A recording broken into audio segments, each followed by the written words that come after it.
ବାୟୁମଣ୍ଡଳର ମଧ୍ୟ ଓ ଉପରିଭାଗରେ ସୃଷ୍ଟି ହୋଇଥିବା ନିମ୍ନଚାପ ରେଖା ସହ ଜଡ଼ିତ ପଶ୍ଚିମା ଶୁଷ୍କ ବାୟୁ ସହ ବଙ୍ଗୋପସାଗର ଅଞ୍ଚଳରୁ ଗୁରୁଚାପ ବଳୟ ପ୍ରଭାବରେ ରାଜ୍ୟ ମଧ୍ୟକୁ ପ୍ରବେଶ କରୁଥିବା ଜଳୀୟବାଷ୍ପପୂର୍ଣ୍ଣ ବାୟୁ ପରସ୍ପର ସଂସ୍ପର୍ଶରେ ଆସି ପ୍ରତିକ୍ରିୟାଶୀଳ ପରିସ୍ଥିତି ଯୋଗୁଁ ରାଜ୍ୟର ବିଭିନ୍ନ ସ୍ଥାନରେ ବିଜୁଳି ଘଡ଼ଘଡ଼ି ସହ ବର୍ଷା, କୁଆପଥର, ଝଡ଼ ପବନ ତଥା ଭାରୀ ବର୍ଷା ଲାଗି ରହିଛି। ଗତ 24 ଘଣ୍ଟାରେ ରାଜ୍ୟରେ ଅଧିକାଂଶ ସ୍ଥାନରେ ହାଲୁକା ମଧ୍ୟମ ଧରଣ ବର୍ଷା ରେକର୍ଡ କରାଯାଇଛି।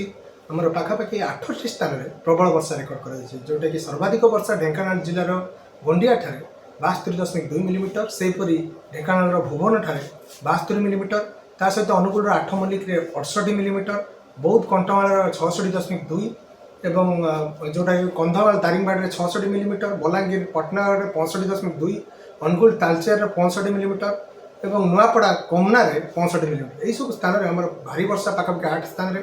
ତା ସହିତ ହାରାହାରି ବର୍ଷା ରାଜ୍ୟରେ ଯଦି ଦେଖିବା 25.2 ମିଲିମିଟର ବର୍ଷା ରେକର୍ଡ କରାଯାଇଛି, ଯାହା ସ୍ୱାଭାବିକ ବର୍ଷା 0.6 ମିଲିମିଟର ତୁଳନାରେ 3896% ଅଧିକ ରହିଛି।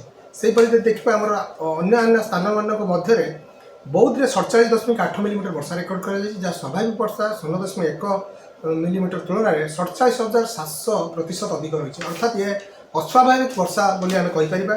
ସେହିପରି କନ୍ଧମାଳରେ ମଧ୍ୟ 42.9 ମିଲିମିଟର ହାରାହାରି ବର୍ଷା, ଢେଙ୍କାନାଳରେ 49.6 ଏବଂ ବୌଦ୍ଧରେ ନୂଆପଡ଼ାରେ 43.6 ମିଲିମିଟର ବର୍ଷା ରେକର୍ଡ କରାଯାଇଛି।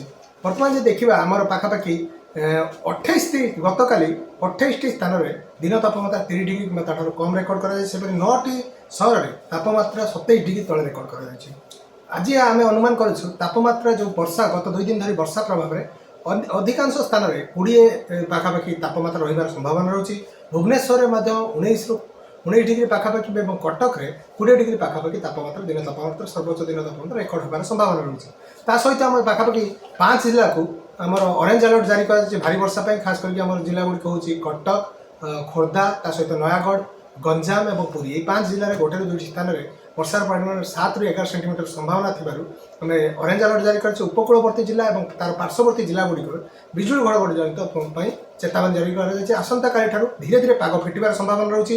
22 ତାରିଖରୁ ପରବର୍ତ୍ତୀ ଯେଉଁ ରହୁଛି ଆମର 5 ଦିନ ଯାଏଁ ପାଗ ମୁଖ୍ୟତଃ ଭାବରେ ଶୁଖିଲା ରହିବ ଏବଂ ଦିନ ତାପମାତ୍ରା ଯେଉଁ ରହୁଛି ଆଗାମୀ ଯେଉଁ ମୁଖ୍ୟତଃ ଭାବରେ 24 ଘଣ୍ଟାରେ ବିଶେଷ ପରିବର୍ତ୍ତନ ହୁଏ। ପରବର୍ତ୍ତୀ ସମୟରେ ଖାସ୍ କରିକି 21ରୁ ଆମର 24 ତାରିଖ ମଧ୍ୟରେ ଏଥିରେ ଆହୁରି 8ରୁ 10 ଡିଗ୍ରୀ ବୃଦ୍ଧି ହେବାର ସମ୍ଭାବନା ରହୁଛି, କାରଣ ବର୍ତ୍ତମାନ ପ୍ରାୟ ସ୍ଥାନରେ ଦିନ ତାପମାତ୍ରା ଆମର 14ରୁ 15 ଡିଗ୍ରୀ ପର୍ଯ୍ୟନ୍ତ ସ୍ୱାଭାବିକ ତୁଳନାରେ କମ୍ ରହିଛି।